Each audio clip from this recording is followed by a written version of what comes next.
Hello guys, welcome to my channel. Thank you so much for clicking. If it's your first time to visit this channel, you're most welcome. Kindly subscribe to my channel and ring the bell for notifications. Also like, comment and share my videos.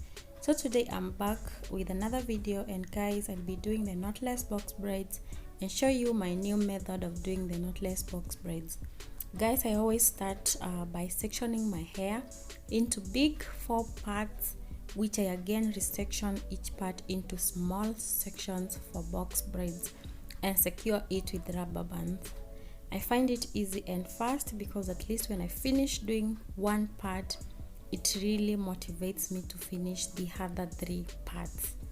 So the first method of doing knotless box braid is the usual one that you feed in like 6 to 7 pieces of braids in one box braid strand for you to achieve the knotless box braid, or rather knotless ends.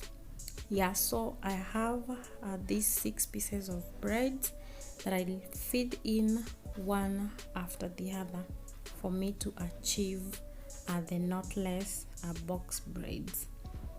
So kindly watch this video to the end to see my easiest way of doing the knotless box braid, which you don't have to feed in many pieces of braid. I'll only feed once and still achieve the knotless box braids, or the knotless ends of a box braid.